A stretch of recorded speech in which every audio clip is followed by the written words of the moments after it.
Good afternoon, class. I hope everybody had a real nice 4th of July weekend. You saw some fireworks, you had a good time. I like to keep these classes brief. We, we don't have any attendance requirements.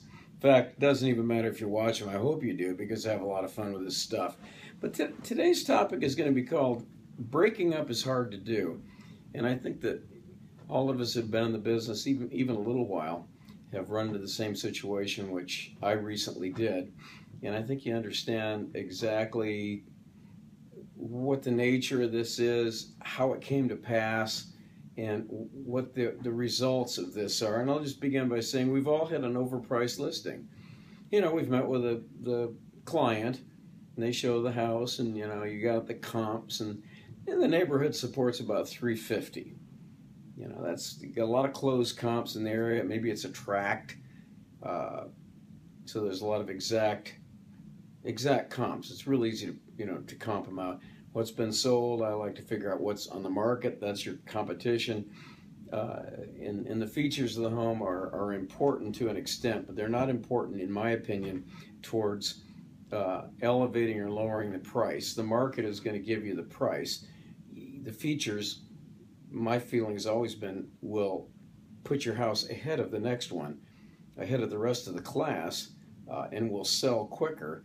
But as far as, trying to get an extra $100 because you have a built-in wine rack, or, all the features, a backyard, barbecue, little things, they will sell the house, but you can't fake out the market. The market always seeks its level. So we go on the listing appointment and tell them about all the great things Bay Valley is going to do, how wonderful I am, how wonderful, all this stuff. And we do a lot of stuff. We always do a virtual tour. Lately, I've been using a virtual tour with a drone, which is cool because the drone tracks the neighborhood and we can put labels on there that say, park, swimming pool, I don't know, deli, you name it. And then it kind of flies down and goes into the house. So that means we're going to spend between $300 and $400 right off the bat. So it'd be nice if we could get just the right price. Well, your seller thinks that it should be worth $400, and you talk and talk and talk and talk. Use every technique there is. Use the Tommy Hopkins. Let me assure you, these are the facts of record. And all these other old-time guys that pretty much say the same thing in a different way. You show them the comps, and well, no, my neighbor said he got more than that. Well, these are the facts of record. All that stuff. So it doesn't work, and you're left with a conundrum. Am I going to take the listing, or am I going to pass? Well, of course you're going to take the listing. We all do that. We take every listing. It can be totally ridiculous. Once we get our foot in the door, we figure we'll come back, do a couple open houses, get very little traffic, come back and start working on lowering that price. So that's what you do. And the house sits. And you check your lockbox activity, and it's been shown one time in a week. Yeah, you or one of your agents has an open house, and it's just pretty blah. And there's just nothing going on. You're overpriced. So you go back, you take your client aside, and you say, hey, look, here's what we do. This is where we're at. This is where the competitors still are. And look, this one over here is sold, and we need to bring the price down low. So maybe at this point he'll say, all right, $395. So this goes on, and virtually the same thing occurs. Meanwhile, you're starting to feel a little tension there. He's not your buddy that he once was. He doesn't want to hang with you, but he wants to call up and micromanage you. What have you done this week? What have you done to sell my house this week? And if you've done something, if you spent some money, you can say, well, I sent an email blast to every member of the board of realtors. That cost me $25 on the house. Your virtual tour is up and running.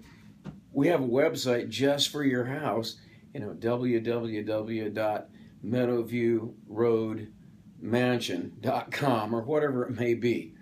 He sees that, well, I should be. You're on Facebook. Look at our Facebook. You're on YouTube.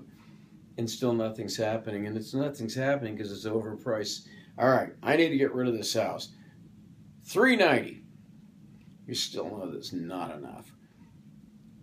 Nothing happens. One of your best agents holds an open house and they get one person. And it's steadily going downhill. You're getting nowhere.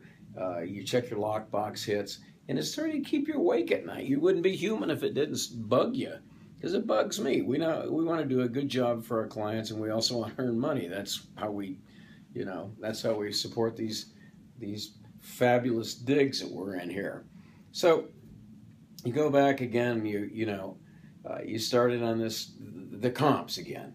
You look, 3 blocks away, and another one sold. This one sold for $344. And you show him this, yeah, but his house doesn't have a built-in barbecue. I know that house, it's a piece of crap. Blah, blah, blah, and this kind of stuff. So you go home and, you probably crack open a beer or maybe a glass of wine, and you stare into the mirror ever so closely, and you just say, am I ever going to be able to sell this house?